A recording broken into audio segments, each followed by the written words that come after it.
ఇక్కడ లడ్డూలు తీసుకుంటున్న ప్రతి ఒక్కరూ తెలుగుదేశం పార్టీకే ఓటెయ్యాలి అని అక్కడ బ్యానర్లు పెట్టినా లేకపోతే ఆ లడ్డూ కౌంటర్లలో చెప్పించినా లేదు, ఆ లడ్డూ కవర్ల మీద ముద్రించినా ఆశ్చర్యపోవాల్సిన అవసరం ఏం లేదు. తనని తాను మోర్ హిందూగా ప్రొజెక్ట్ చేసుకోవటానికి చంద్రబాబు నాయుడు విపరీతంగా తాపత్రయపడుతున్నాడు. బలం సంపాదించుకుని వాళ్ళ రాజ్యాంగాన్ని తీసుకురావాలని అనుకుంటోంది బీజేపీ. బాబు గారి పుట్టినరోజు వేడుకల సందర్భంగా టీడీపీ పార్టీ నేతలు తిరుమల టెంపుల్ సెట్ వేశారు సార్. గతంలో కూడా ఇలా వేశారు, అనేక విమర్శలు వచ్చాయి. మరి ఈ సందర్భం గురించి మీరేం మాట్లాడాలనుకుంటున్నారు? అంటే గుడి సెట్టు వేసి దానిలో హోమాలు చేయటం ఇలాంటివి గతంలో జరిగినప్పుడు రాధా మనోహర్ దాస్ లాంటి వాళ్ళు కొంచెం వికృతంగా రియాక్ట్ అయిన పరిస్థితి ఉండింది. వికృతంగా అంటే జగన్మోహన్ రెడ్డి హయాంలో ఇలాంటివి జరిగినప్పుడు ఇలా గుడి సెట్లు వేసేవాళ్ళు గుడి సెట్టి వాళ్ళు అన్నట్టుగా మాట్లాడాడు ఆయన. అయితే అది దుర్మార్గమైనటువంటి కామెంటే.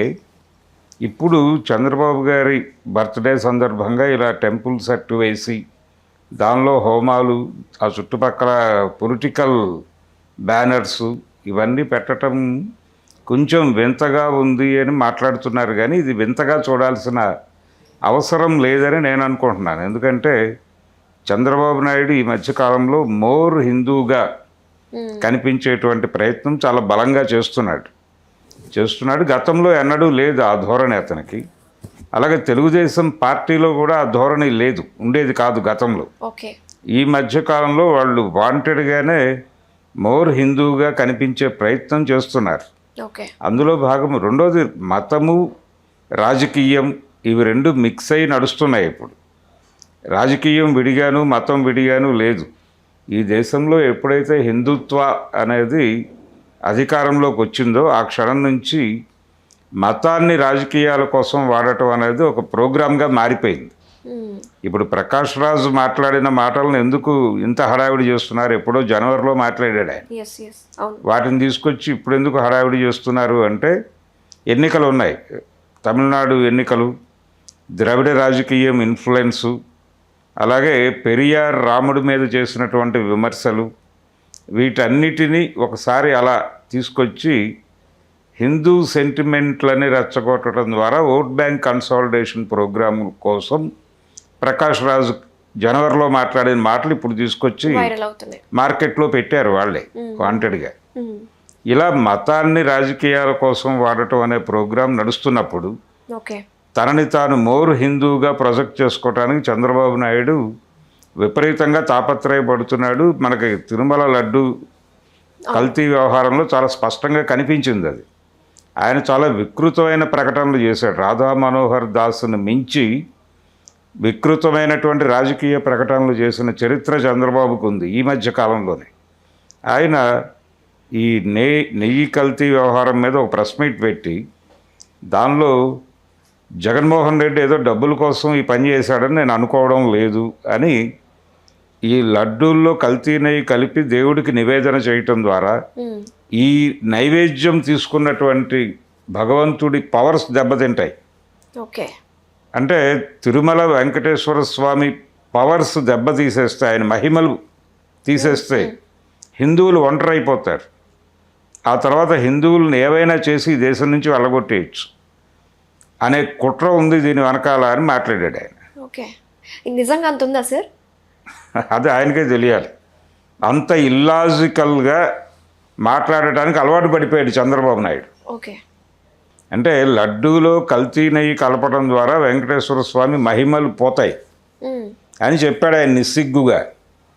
చెప్పి అక్కడి నుంచి వెంకటేశ్వర స్వామి పవర్స్ పోతే హిందువులందరూ ఏమైపోతారు అంటే మనకి సినిమాల్లో చూపిస్తుంటారు, పౌరాణిక లేకపోతే జానపద సినిమాల్లో ఒక పవర్ ఏదో ఉంటుంది వాటి దగ్గర. అంటే పాతాళ భైరవ సినిమాలో ఎస్వి రంగారావు మాంత్రికుడి పవర్స్ అన్నీ గడ్డంలో ఉంటాయి.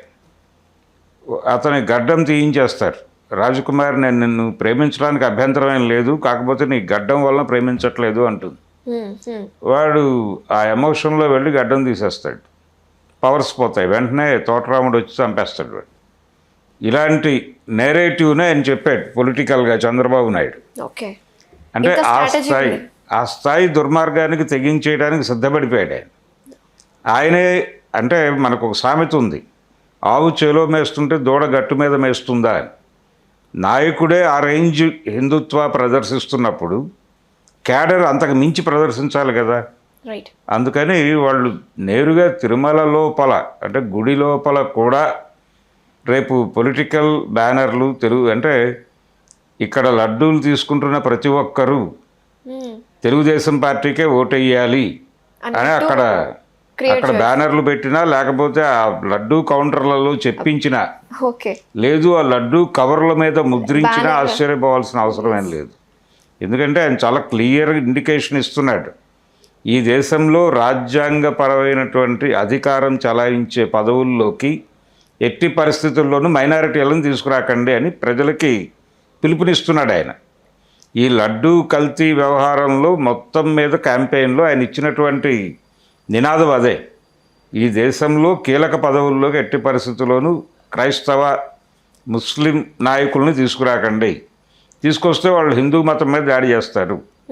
కాబట్టి ఎట్టి పరిస్థితుల్లోనూ కీలక పదవులు అంటే ముఖ్యమంత్రులు, ప్రధానమంత్రులు ఇలాంటి నిర్ణయాలు తీసుకోగలిగినటువంటి పదవుల్లోకి హిందువులను మాత్రమే తీసుకురండి, హిందువులు మాత్రమే గెలిచేలాగా మీరు ఓటింగ్ ప్యాటర్న్ని మార్చుకోండి అన్న పద్ధతిలో చెప్పాడు ఆయన. అంత అంటే భారతదేశం ఇప్పటికీ సెక్యులర్ స్టేట్గానే ఉంది. భారత రాజ్యాంగంలో సెక్యులరిజం అనే పదం ఉంది, అది తీసేయలేదు. అది ఆ రోజుల్లో అంటే ఇందిరాగాంధీ గారు 42వ రాజ్యాంగ సవరణ ద్వారా తీసుకొచ్చింది. దాన్ని తీసేస్తూ ఇంకా రాజ్యాంగ సవరణ జరగలేదు. జరిపి ఉండేవాళ్ళేమో తెలియదు, కానీ వాళ్ళకి అంత బలం లేదు ఇప్పుడు. అది ఆల్రెడీ నిన్న ప్రూవ్ అయింది.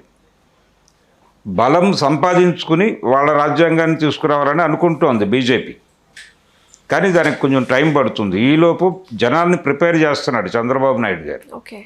అంటే ఇంతకు ముందు అంటే 2014లో ఎన్నికల్లో గెలిచినప్పుడు కూడా చంద్రబాబు ఇలా లేడు. ఆయనకి 2019లో ఓడిపోయిన దగ్గర నుంచి దేశం అర్థమైంది ఆయనకి. అర్థమై మనం టోటల్గా రైట్కి తిరగాలి, రైట్కి ఎక్స్ట్రీమ్ రైట్కి వెళ్ళాలి అనేది ఆయన ప్రోగ్రామ్గా డిజైన్ చేసేసుకున్నాడు. చేసుకుని తన నరాన ఆ ఉన్మాదాన్ని ఎక్కించేసుకున్నాడు ఆయన. ఎక్కించేసుకుని ఆ ఉన్మాదంతోనే బిహేవ్ చేస్తున్నాడు. ఇప్పుడు తెలుగుదేశం పార్టీ టోటల్గా అలాగే బిహేవ్ చేస్తోంది. రెండవది పర్టికులర్గా ఇక్కడ ఇంకొక దారుణం ఏంటంటే, ఆంధ్రప్రదేశ్ లేకపోతే తెలుగు రాష్ట్రాల రాజకీయ చరిత్రలో చాలా సందర్భాల్లో కొన్ని ప్రోగ్రెసివ్ అంశాలు అవి జరిగినప్పుడు పర్టికులర్గా తెలుగుదేశం పార్టీ ఏ కులం అయితే పునాదిగా ఉన్నదో, కమ్మ సామాజిక వర్గం పునాదిగా అది ఏర్పడింది ఎన్టీ రామారావు గారి నాయకత్వంలో. నిజానికి ఆ రోజున నాదెండ్ల భాస్కర్రావు మొదలుపెట్టిన నినాదం కూడా కమ్మవారికి అధికారం ఇవ్వటం లేదు అనే నినాదంతోనే మొదలైంది అది. ఆ తర్వాత రామారావు గారు వచ్చారు, ఆయన టేక్ ఓవర్ చేశాడు, దాన్ని టేక్ ఓవర్ చేశాడు. ఆయన చేతుల్లోకి మొత్తం వ్యవస్థ వెళ్ళిపోయింది. నాదెండ్ల భాస్కర్రావు బయటపడ్డాడు. ఇలా ఆ పార్టీకి పునాదిగా ఉన్నటువంటి సామాజిక వర్గం తెలుగు రాజకీయాలలో నిర్వహించిన పాత్ర చాలా గొప్పది. గొప్పది అంటే వాళ్ళు ప్రోగ్రెసివ్ ఐడియాలజీకి ఒక సింబల్గా నడిచినటువంటి పరిస్థితి. కమ్యూనిస్ట్ పార్టీల్లో వాళ్ళ ప్రమేయము, వాళ్ళ పాత్ర చాలా ఎక్కువ కనిపిస్తుంది. కానీ ఇప్పుడు ఆ పర్టికులర్గా ఆ సామాజిక వర్గం టోటల్గా రివర్స్ అయిపోయి వాళ్ళు రైట్కి వెళ్ళిపోయారు. చంద్రబాబు నాయుడు గారు ఏ దిశలో ప్రయాణిస్తున్నాడో అదే దిశలో టోటల్గా కమ్యూనిటీ కూడా ట్రావెల్ చేస్తోంది. అది స్పష్టంగా కనిపిస్తోంది బయట. అందుకని తెలుగుదేశం పార్టీ వాళ్ళు ఈ పద్ధతిలో బిహేవ్ చేయటం అనేది నాకైతే ఆశ్చర్యం కలగట్లేదు. వాళ్ళు ఇంతకంటే దారుణంగా బిహేవ్ చేస్తారు అని కూడా నేను ఆశిస్తున్నాను. అందులో భాగమే అంటే గతంలో విజయవాడలో అలంకార్ థియేటర్ అని ఒకటి ఉండేది, ఉంది ఇప్పటికీ. అయితే ఆ రోజుల్లో దాని యాజమాన్యం కొంచెం ప్రో తెలుగుదేశం వాళ్ళు, మొదటి నుంచి ప్రో తెలుగుదేశమే. వాళ్ళు టిక్కెట్ల వెనకాల తెలుగుదేశం పార్టీకే మీ ఓటు అని ముద్రించి టికెట్లు ఇచ్చేవాళ్ళు కౌంటర్లో డైరెక్ట్గా. రంగా హత్య జరిగినప్పుడు ఆ థియేటర్ తగలబెట్టారు. తగలబెట్టడానికి రీజన్ అదే. అంటే అది తెలుగుదేశం పార్టీ చేసిన హత్యగా ఎస్టాబ్లిష్ అయింది కాబట్టి ఈ థియేటర్ వాళ్ళకి సింబల్గా కనిపించింది, తెలుగుదేశం థియేటర్ అని వాళ్ళు వెళ్ళి తగలబెట్టేశారు దాన్ని. కాబట్టి అలాంటి ప్రమాదాలు జరిగే అవకాశం ఉంది తెలుగుదేశం పార్టీకి ఈ ఓవర్ యాక్షన్ నుంచి. అందుకని ఆ ఉదాహరణ నేను చెప్తున్నాను. ఇప్పుడు తిరుమలలో లడ్డూలు పంపిణీ చేస్తూ ఆ కవర్ల మీద కూడా తెలుగుదేశం పార్టీనే గెలిపించుకుందాం, లేకపోతే ఎన్డీఏ కూటమిని, ఇప్పుడు ఆయన వాళ్ళతో ఘర్షణ పడాలని కూడా అనుకోవటం లేదు, చాలా ఎన్డీఏతో చాలా కాన్షియస్గా ఆయన వాళ్ళతో ఎంతవరకు ట్రావెల్ అవ్వాలో అంతవరకు ట్రావెల్ అవ్వడానికి డిసైడ్ అయిపోయాడు. కాబట్టి హిందూ మతోన్మాదానికి ఇప్పుడు తెలుగు రాజకీయాల్లో సింబల్గా మారుతున్నాడు ఆయన. ఓకే, చంద్రబాబు ఇదంతా మోదీ గారి ఇన్స్పిరేషనా సార్? బీజేపీ సక్సెస్ ఫార్ములాని ఈయన వంట పట్టించుకున్నాడు. వంట పట్టించుకుని అంటే 80 నుంచి మొదలైంది వాళ్ళ ప్రయాణం. 80లో అంటే జనతా పార్టీ నుంచి బయటకు వచ్చేసారు వాళ్ళు. 80లో ఏర్పడింది ఇది, ఏది భారతీయ జనతా పార్టీ. అది విచ్ఛిన్నం అయిపోయి పార్లమెంట్ ఎలక్షన్స్లో ఓడిపోయిన తర్వాత వీళ్ళు భారతీయ జనతా పార్టీ అనే పేరుతో మొదలయ్యారు. జనసంఘగా జనతాలో కలిశారు. కలిసి భారతీయ జనతా పార్టీగా బయటకు వచ్చిన తర్వాత వాళ్ళకు వచ్చినవి 2 సీట్లు. 2 సీట్లలో ఒకటి హనుమకొండ నుంచి గెలిచాడు, రెండోది అక్కడి నుంచి ఉత్తరాది నుంచి ఒకటి, దక్షిణాది నుంచి 2 సీట్లే వచ్చినాయి వాళ్ళకి. ఆ 2 సీట్ల నుంచి ఈ రోజున 3 సార్లు ప్రభుత్వాన్ని ఏర్పాటు చేయగలిగే పరిస్థితికి వెళ్ళారు వాళ్ళు. 4వసారి కూడా వాళ్లే వస్తారు అనే పిక్చర్ ఉంది ఇప్పటికీ స్టిల్. నిన్న వాళ్ళకి పార్లమెంట్లో ఎదురుదెబ్బ తగిలినప్పటికీ వాళ్ళ ఓటింగ్ చూస్తే వాళ్ళకి 14 ఓట్లు పెరిగినాయి. వాళ్ళకున్న బలం కంటే కూడా 14 ఓట్లు అదనంగా వచ్చాయి. ఏది నిన్న వీగిపోయిన బిల్లుల సందర్భంగా జరిగిన ఓటింగ్లో కూడా.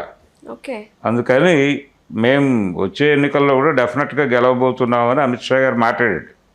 ఆ పిక్చర్ ఉంది, ఇంకా జనాలు కూడా అదే అనుకుంటున్నారు, వాళ్ళే గెలుస్తారు అని. ఆ లెవెల్ నేరేటివ్ కల్పించగలిగే పరిస్థితిలో వాళ్ళు తయారయ్యారంటే 80 నుంచి అద్వానీ గారు చేసినటువంటి రథయాత్ర, అద్వానీ గారు ఏకాత్మత యజ్ఞం అని చేశాడు. ఏకాత్మత అంటే ఏకాత్మ అంటే యూనిఫికేషన్ ఆఫ్ హిందూస్ అని, అంటే హిందూ ఆత్మల్ని ఒక్కటి చేయటం. Hindu vote bank consolidation programme, Hindu vote bank consolidation programme ఆయన ఏకాత్మత యజ్ఞం అనే పేరుతో మొదలుపెట్టి ఆ విజయమే ఇప్పుడు మనం చూస్తున్నాం. కాబట్టి ఈ టోటల్ సక్సెస్ అద్వానీ గారి ఫార్ములా. సో ఆ ఫార్ములాని తాను అడాప్ట్ చేసుకొని తెలుగుదేశం పార్టీ స్థిరంగా ఉండాలంటే ఈ దేశంలో ఇదే ఫార్ములా అని అనుకుంటున్నాడు. మన తెలుగు సినిమా వాళ్ళు కూడా సినిమాల్లో కొంచెం హిందుత్వ ఉండాలి అని ఎందుకు ఫీల్ అవుతున్నారంటే దీనికి మార్కెట్ ఉంది అని. పాన్ ఇండియా లెవెల్లో దీనికి మార్కెట్ ఉంది కాబట్టి మనం పాన్ ఇండియా మార్కెట్కి వెళ్ళేటప్పుడు కొంచెం హిందుత్వ ఉండాలి మన సినిమాలో అని చేస్తున్నారు. ఇప్పుడు RRR సినిమాలో రాజమౌళి గారు చేసింది అదే. ఆయన సీతారామరాజుని అలాగే కొమరం భీమ్ని తీసుకుని వాళ్ళిద్దరిని రామాంజనేయులుగా మారుస్తాడు. చివరిలో క్లైమాక్స్కి వచ్చేసరికి రామ్ చరణ్ రాముడుగాను, ఎన్టీఆర్ ఆంజనేయుడిగాను మారుతారు. ఇది ప్రోగ్రాం. ఇలాగే మొత్తం జరుగుతోంది. అందులో భాగమే ఈ టెంపుల్ సెట్ వేసి దానిలో ఇంకా అంటే నేను వేరే ఊహించాను. నిజానికి వాళ్ళు హోమాలు మాత్రమే చేశారు.